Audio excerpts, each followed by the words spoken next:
Hey guys, Raymond here from the Beginner Photography Podcast, and today we are getting into the fun and more exciting world than you would think of newborn photography. So let's get into it. Welcome to the Beginner Photography Podcast with Raymond Hatfield, the podcast dedicated to interviewing world-class photographers to ask them the questions you want answered. Whether you want to be the world's best wedding photographer, family photographer, pet photographer, or you just want to take better photos of your kids growing up, we will get you to start taking better photos today. Here with you as always, husband, father, home brewer, LA Dodgers fan, and award-winning Indianapolis wedding photographer, Raymond Hatfield. Hey guys, thank you so much for joining me today on the Beginner Photography Podcast. I'm Raymond, and as always, I hope that we have a great episode that you will enjoy and have a lot of takeaways from. I am excited for this episode because I'm interviewing a newborn photographer, which I've interviewed photographers who shoot newborns, but I've never talked about newborn photography. And today's guest just had so much to share that we didn't even get through all of my questions. But it's truly a good interview, and I know that I'm going to have her back on to finish up the rest of these questions because it's so good. So first thing I want to mention, though, is the brand new course, Photography Basics for Beginners, 14 Days to Better Photos, is officially live. It's out there. It's in the world. You guys have it. I sent it out to all of you. If you've signed up for the Beginner Photography Podcast newsletter, you all got an email last week starting it off, and you're currently going through it. And some of the feedback that I have heard from you guys has been great, because I think the biggest thing that I've taken away from the feedback is that this isn't a technical course. It's not like, well, if you're outside and the sun is right above you, you need an aperture of f4 like there's none of that. It's not something that you have to sit down and stare at your camera and try to figure out like it's some confusing manual. It's about the theory, because I want you to get in the headspace of how to take a better photograph, and literally the technicals you can find anywhere else. So this is just everything that I've learned from past guests, from my own experiences, and just things that I know as a professional photographer that, you probably don't. So if you want to get it, it's a 14-day free course. It's all video. I send you a brand new video every single day right into your inbox for 2 weeks of some of the basics of photography, of what you need to know to really start going, to really kickstart wherever it is that you want photography to take you. So if you want to sign up for it, just head over to beginnerphotographypodcast.com, and up at the top of the page, there is a little banner where you can sign up there. You just click on it and then enter in your email address and your name, and that's it. And then you will start getting it right away. So I'm really excited for that. Next thing, I wanted to thank a certain somebody named Tara. Tara is the most recent patron of the podcast. And Tara, I would say your last name, but I have no idea how to pronounce it. I know that you're up in Canada, so maybe it's I don't know enough. Anyway, Tara, thank you so much for becoming a patron of the podcast. I'm super excited for you to learn as much as you can about photography. I'm excited that you are looking to grow your skills, and Patreon is definitely one of the best ways to do that, as that's where you're going to find the most recent video tutorials that are out before anybody else can see them. It's the things that you want to see. If you have an idea that you want to know more about, let me know and I will make that happen. I will make a video. I will do whatever it takes to get you to learn more and understand more about your photography. And that's where I'm going to share them, is on Patreon. So if you have questions about these things, that's where you're going to be able to find it. Just become a patron of the show. And you can do that over at patreon.com/beginner photography podcast. That's Patreon, patreon.com/beginner photography podcast. But don't worry, I have the link on the homepage of the website. So if you're driving and you don't want to pull up a sticky note and a pen and not have any hands on the wheel, which is extremely dangerous, and I don't recommend that, I made it as easy as possible for you. Just head over to the website, beginnerphotographypodcast.com, click the link from there, become a patron. You will not regret it. Speaking of things that you won't regret, let's just go ahead and get into, and that was a horrible segue. Anyway, we're just going to go ahead and get into today's interview with Anna Brandt. Again, she's a world-renowned photographer. She's been around for a long time. She literally hosts workshops, as she says, like in China. Like, she's everywhere. So she has a ton to share, and the stories that you're going to get out of this episode, I think, are really going to resonate with a lot of you. All that I can say is enjoy. We're going to go ahead and get into it right now. Today's guest is an internationally known maternity and newborn photographer. She is an educator, hosting workshops literally all over the world, and teaching with her incredibly helpful tutorials on her popular YouTube channel. She also has her own line of baby and belly wear. So when I say that she does it all, she does it all, and she does it all extremely well. So today I'm excited to talk to Anna Brandt. Thank you for coming on the podcast. Thank you for inviting me. I'm excited to be here. Absolutely.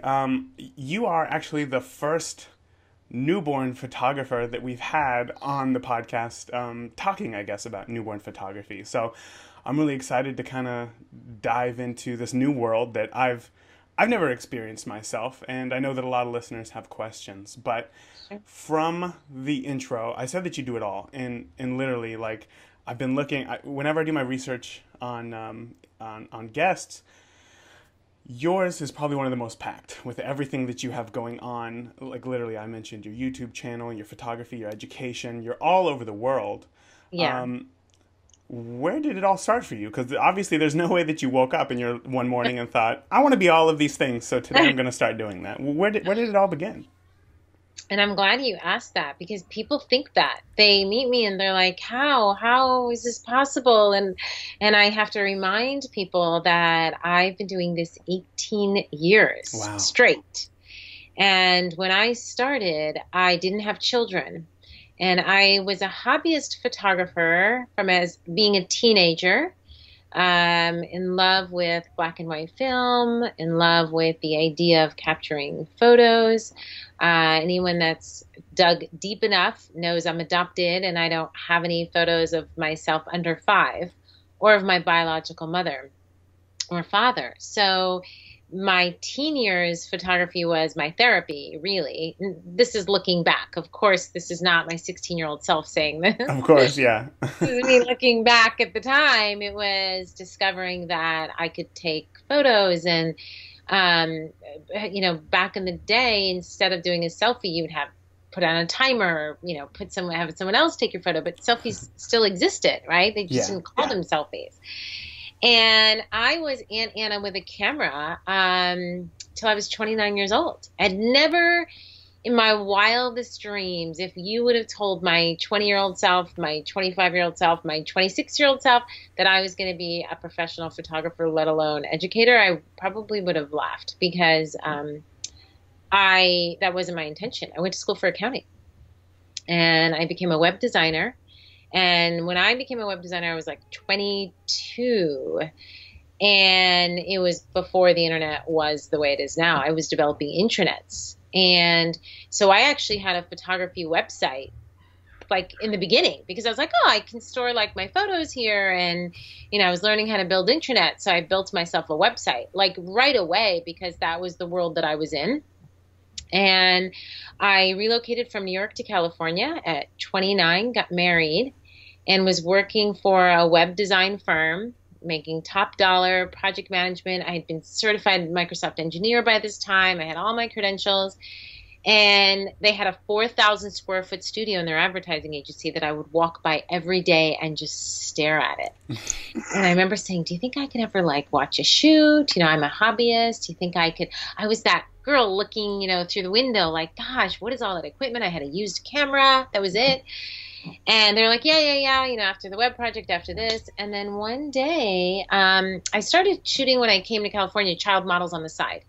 Literally just followed up on the advertisement I saw and said, can I bring in my portfolio? It was filled with my nieces and nephews, by the way. Of course. Always family. Always. Didn't tell them that. And this is what I tell people all the time when I'm training. I just showed them my portfolio.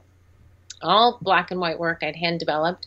So I was shooting child models on the side, and I'll never forget the day that I quit. I asked to work at home, and they're like, no, we don't think that's a good idea. And I said, well, it's my contract. I can work at home. They're like, no. Make a long story short, I go, I think I'm going to take a different path. And I remember sitting in the boardroom, and everyone's looking at me like, what do you mean? What do you mean? And I quit that day.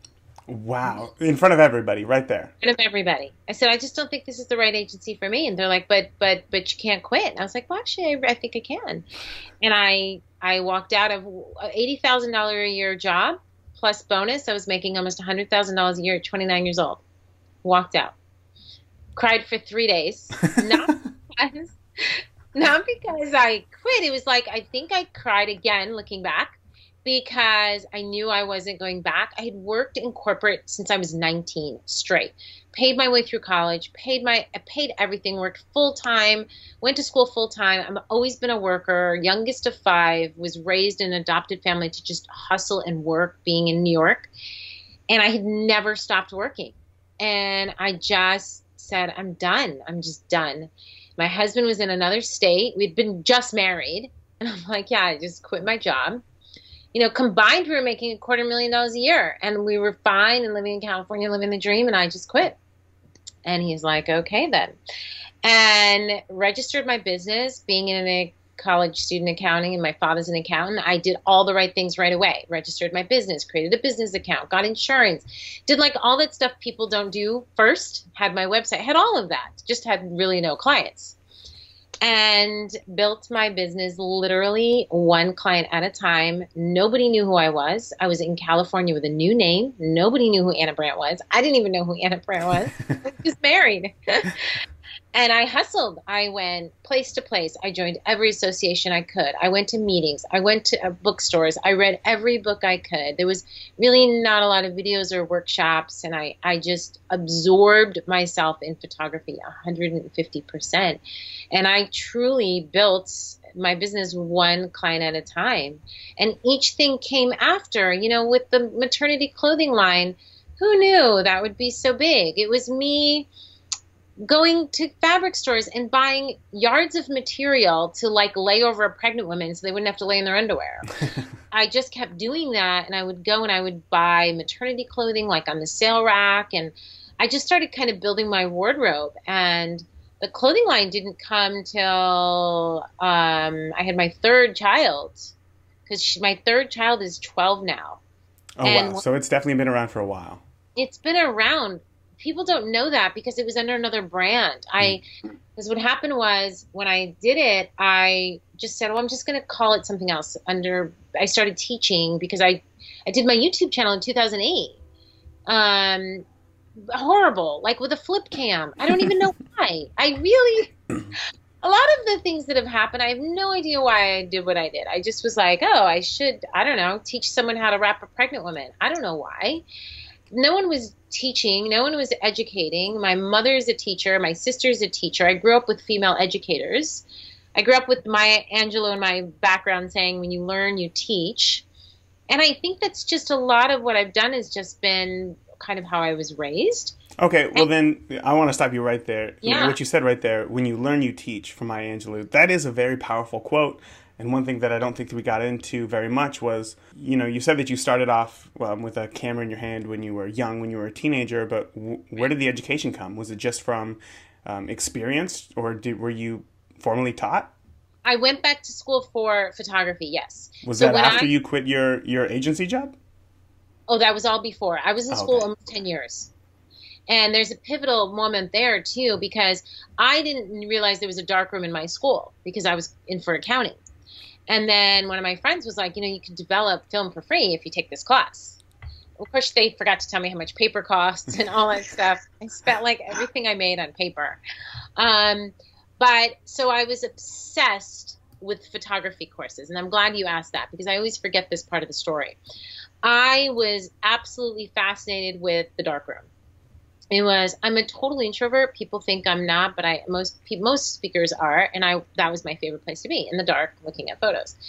So what I did was I've literally lost count of how many schools I've been to.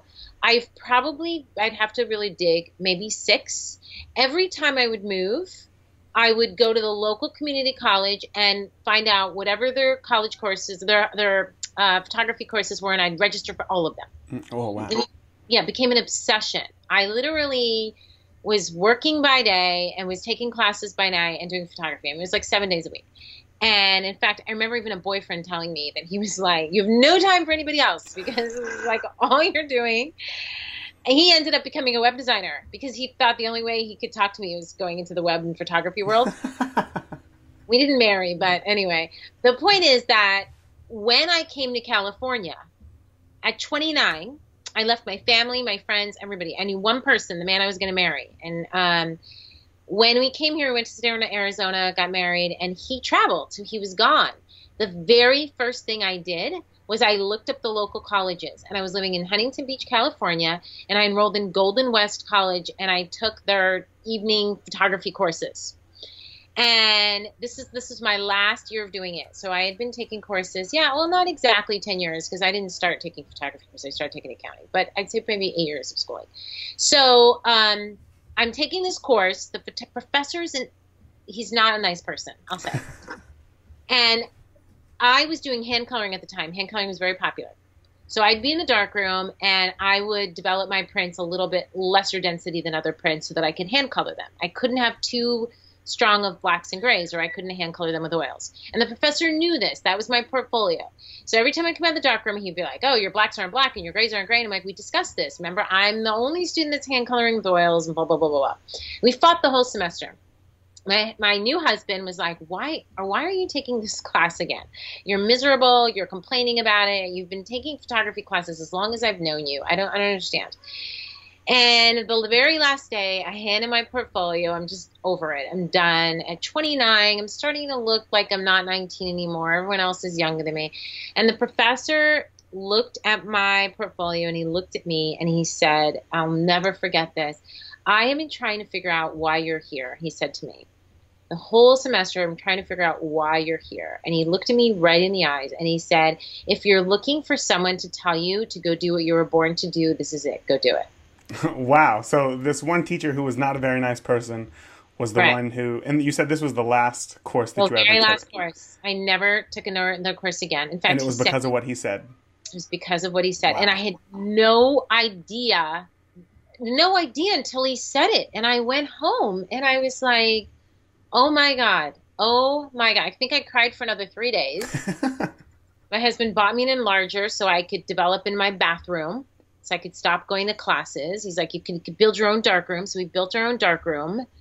And of course, 6 months into chemicals, I found out I was pregnant, and I was freaked out, thinking I was like damaging my baby.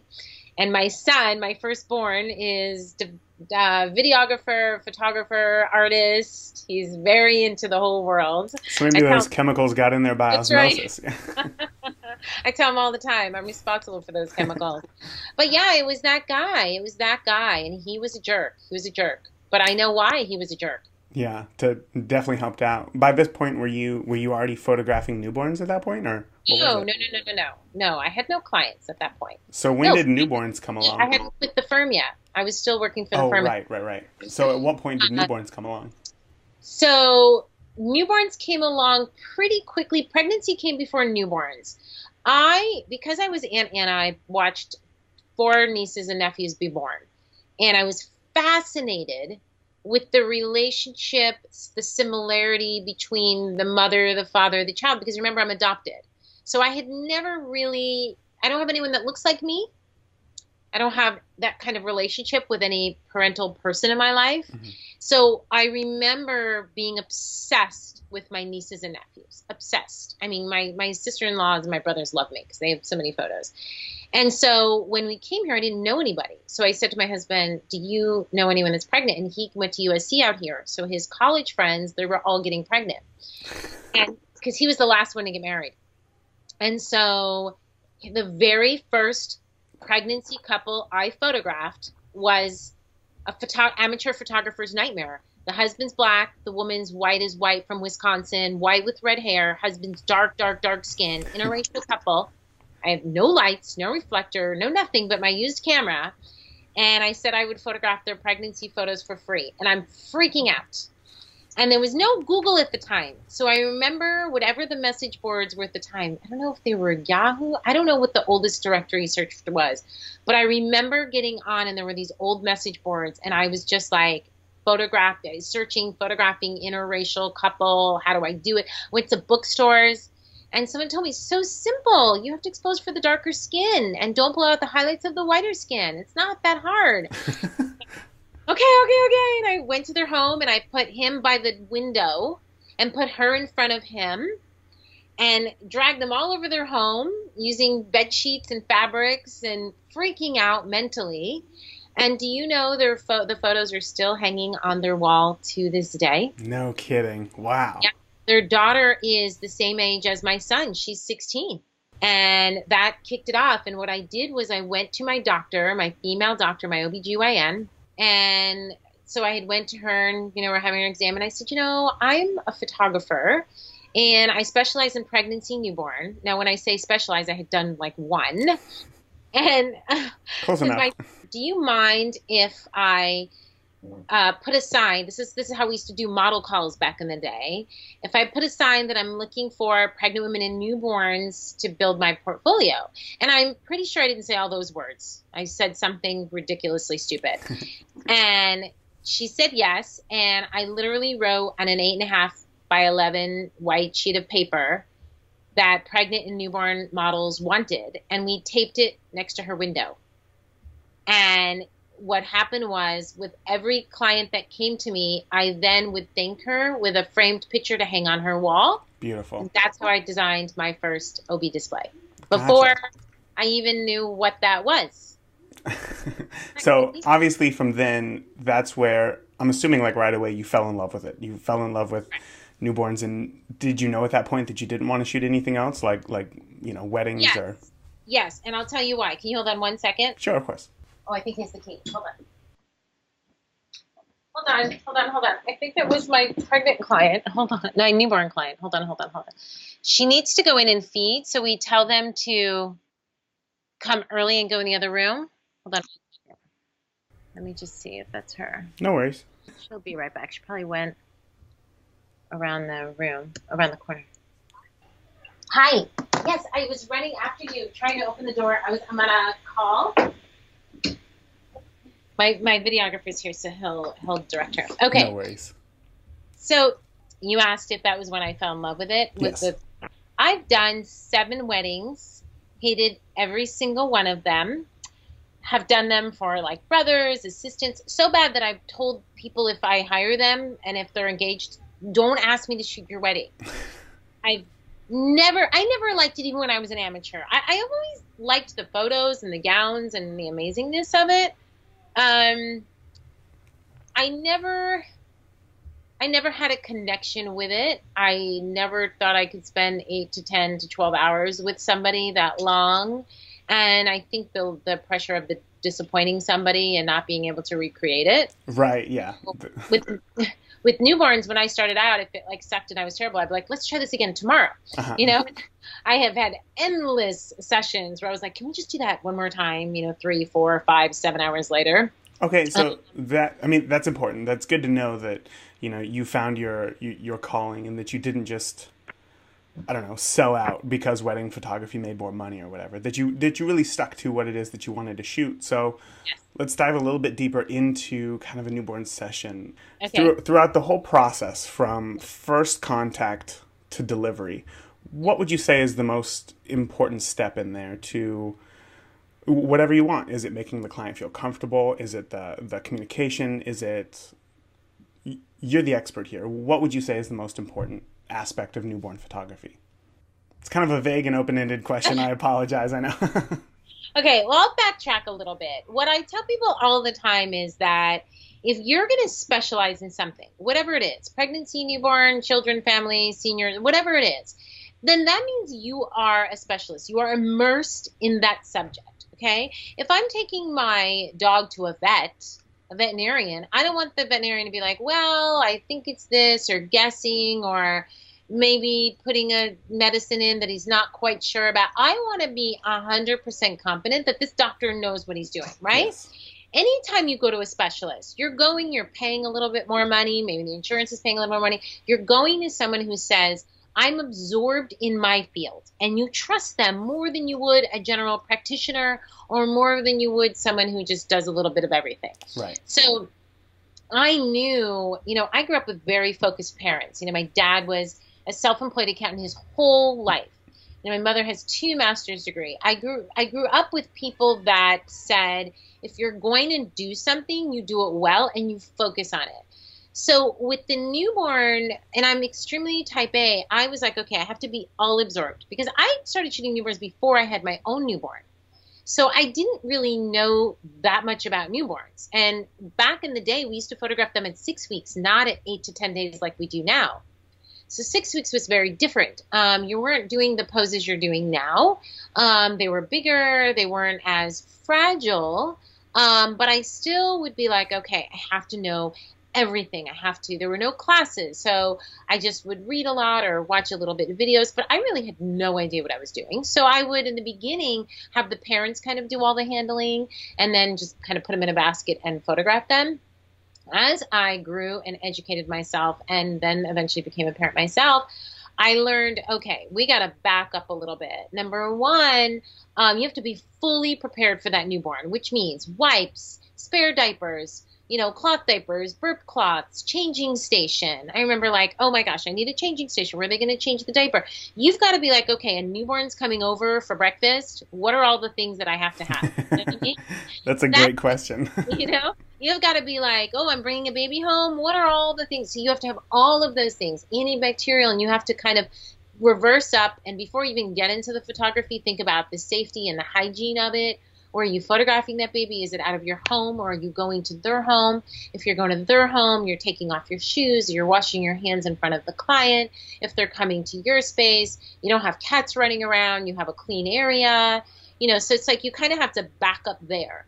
Then when it comes to the newborn session, you've got to have baby prep with the parent. You have to, as we're speaking, my client's coming in. She has a newborn session. We tell her, bring a hungry baby. Do that early morning feeding. It's usually 5, 6 in the morning. And then let the baby go back to sleep. They can go back to sleep. But when you come to me or I come to you, undress the baby down to the diaper. The baby's going to wake up and realize it's food time. And give the baby a nice full feeding. And then I begin. Because whatever that feeding schedule is your shooting window. Okay? So if they say, okay, on the 2 hours my baby eats, your goal hopefully is, okay, try to give them a full feeding.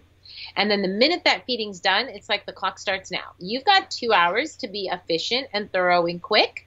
Because if not, what happens after those 2 hours? Baby's going to want to eat. Now your 2 hour session just turned into a 4 hour session. Mm-hmm, yes. So, timing yourself, pacing yourself, being an expert, being knowledgeable, even if you don't know everything there is, you've got to be hyper focused. Yes. You're focused the safety of that baby. Your eyes don't take off the baby. We have to train assistants to not take their eyes off the baby.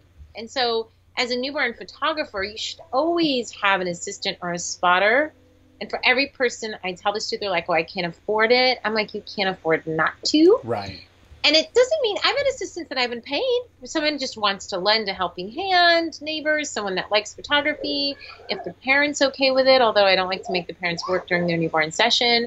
You need, if nothing else, to help your confidence. If you have someone watching your back and by your side, it makes a huge difference in allowing you to relax and focus on photographing the baby.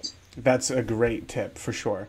You mentioned in there talking about the importance of you being the professional, you being the educator here, so that you're looked at with authority.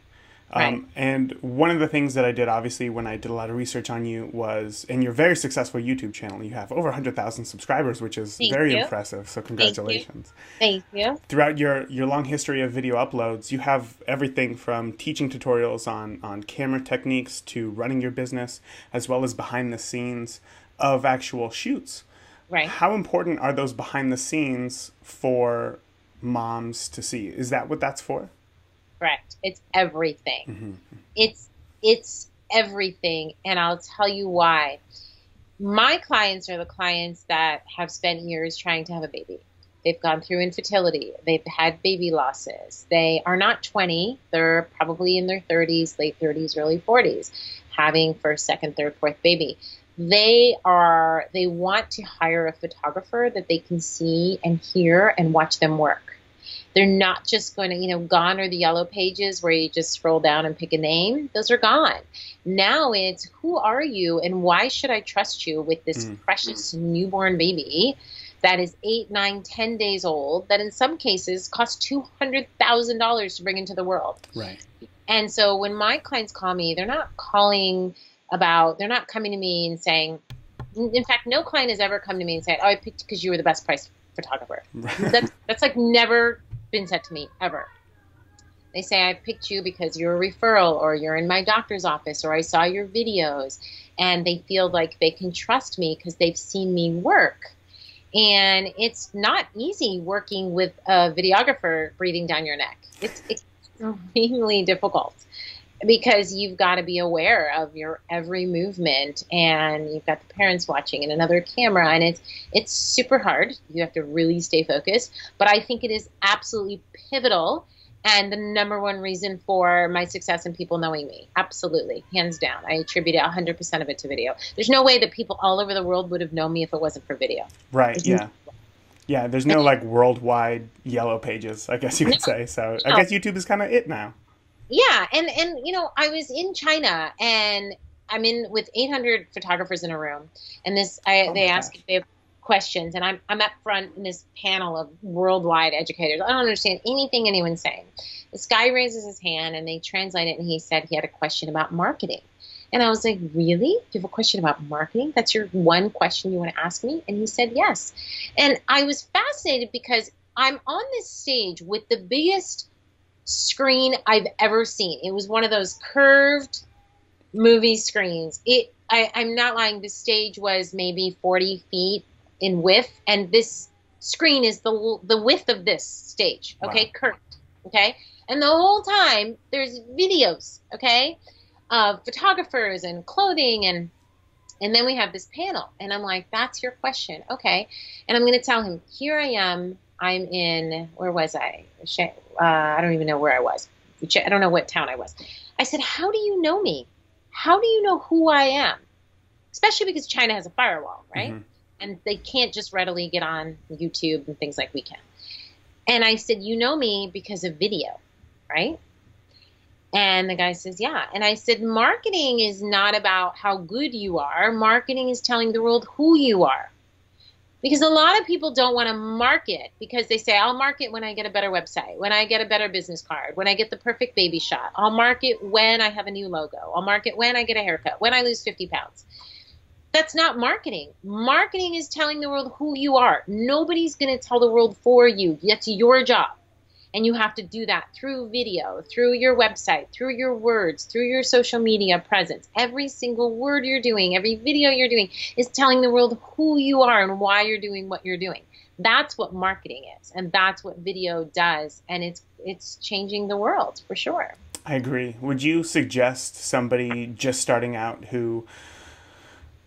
What am I trying to say here? Would you suggest somebody who's starting out and knows that they have an affinity for, let's just say, newborn photography here, that they start making videos for themselves or marketing themselves, even if they're not... I'm just trying to put myself in the listener's head. They're going to say things like, well, I'm not full-time. Well, I don't charge a lot of money. I don't, whatever the reason is, when should people start marketing? Should it be right away or should it be after a while? So you should market day one, but the methods of your marketing can vary and they don't necessarily need to be video right away. I think video requires a little bit of confidence in your skill and yourself. And I think that it's a little intimidating and it is not something to do day one for sure. But marketing, the minute you say you're going to be a photographer, yes, you start doing that right away.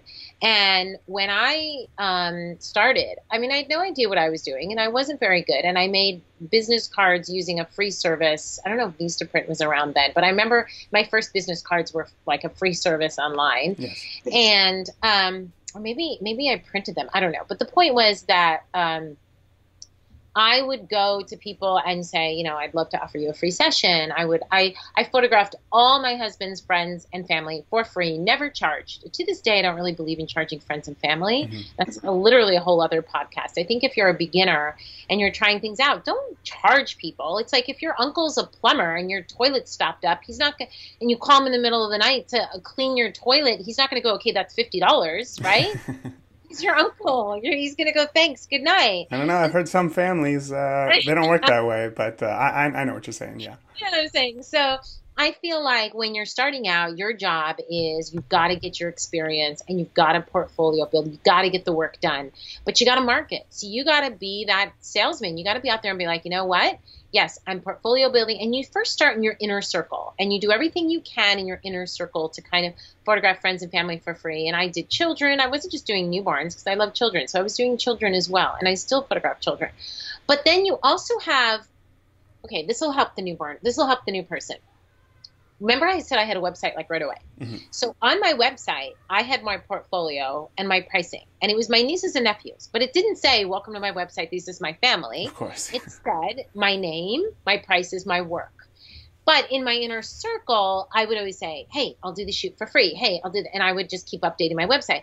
So you have two kind of people that you're marketing to. When someone happens upon your website, they're just seeing your work. They're just seeing your retail pricing. They're seeing your front marketing piece, right?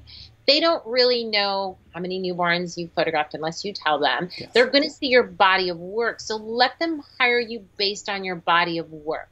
And then you still portfolio build. I always look at portfolio building like your part-time job. You should be educating, going to workshops, shooting for free, personal projects. I still do personal projects, doing things on the side while you have your professional front end. And maybe you only get one client a month, and maybe in the beginning it's 90 hours shooting for free and 10 hours for a client. But if you keep doing it like the hay that rolls down the hill, it'll keep building and building and building.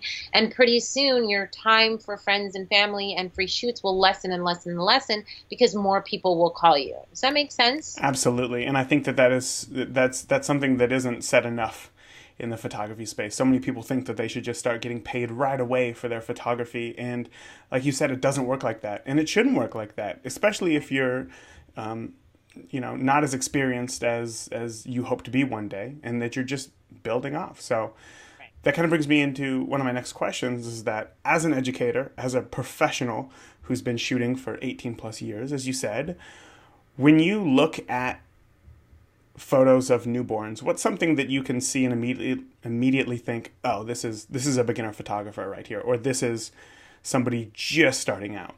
Like, what are some simple mistakes? Okay, so simple mistakes are keeping the hands in the forefront when you're laying them on their belly. I can spot that. I can spot an amateur a mile away. And because babies are not easy to pose, and when they're, for example, on their belly, getting the hands underneath the face or making the face in the forefront and the hands not in the forefront is very hard to do. And so I can see an image of a baby. I can imagine it right now, just a baby maybe laying on a basket or laying on their belly, and I see the hands before I see the face, or the hands are blurry, or they're just right in front of the face. That's probably the number one thing I see all the time: smushy faces, hands in front of the face. Number two, I would say a messy wrap, because wrapping is not easy to do. It takes a while to really kind of perfect it and get your technique down. And my first wraps were horrible.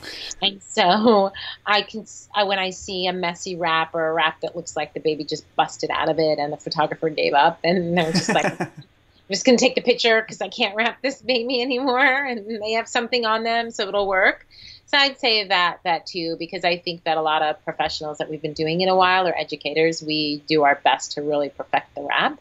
And I'll redo a wrap like 5 times before I'll shoot it. So I think that that's a big one too. And I'd say third would be lighting, just incorrect lighting, or shooting up the nose. You're seeing a lot of up. I don't know why people like to shoot up. When I tell people when you're shooting, photograph a subject like you're looking at them, babies included. When you're looking at a baby, what do? You peer over and you look down their face and you look right in their eyes. That's how you look at a baby. You don't look below them, up their nostrils. That's not how we look at, but people do it all the time. I don't know why. So I tell people, lean over the baby and look at the baby. So I think angles and light direction for sure. Okay, cool. In your long career, again, have you ever had any sort of embarrassing stories that you've learned any good lessons from? I have them every day. Oh, perfect. This is going to be easy for you. Trying to think of, here's one. I had a long-time client come back to me, and it was, I think, maybe 6 or 7 years between babies. And it's so embarrassing because she actually brought the book that I did of baby number 1. And so husband's there and older child's there, and I'm looking through the book. She's like, you don't have to do the same, but I just wanted to remind you, it's been a while since we've been here. I just want to remind you what you did with baby number one. And I look at the family photo and I'm like, oh, you look so different. And as soon as I said that, I knew it was a different husband. Oh, no. Oh. Yeah. Oh, that hurts inside just thinking about that. I was like, where's this story going? And I was not expecting that at all. Because the guy in the book is blonde hair and the husband's jet black hair. And this, to make matters worse, this is like 6 months ago. I mean, this is this year. And I as soon, it's like when you see words flying out of your mouth and you're like, let me get them back. And I said, I'm sorry 5,000 times.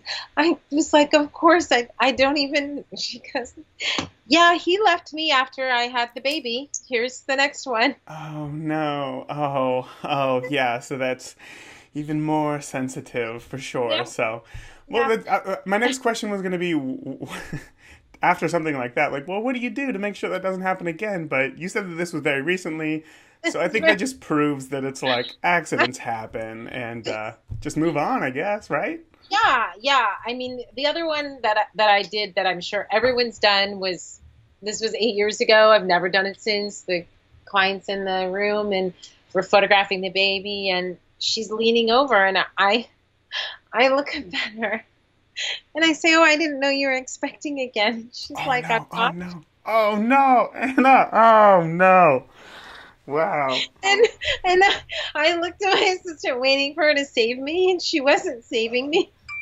And later I'm like, Tiffany, why didn't you save me? She's like, I was so speechless. And I could start crying thinking about it because I was like, oh, I was thinking of, and I named another client with a similar name. Of course, yeah. I was like, oh, I was thinking of so-and-so. She was just here. And I'm like, right, Tiffany? And my assistant was like speechless. She didn't know what to do. And it took days to recover. I just was like, oh my God, I just kept telling her, why didn't you save me? She's like, there was no saving you. I've never done that again. I don't care how big that belly is until you tell me you're pregnant. I'm not saying a word.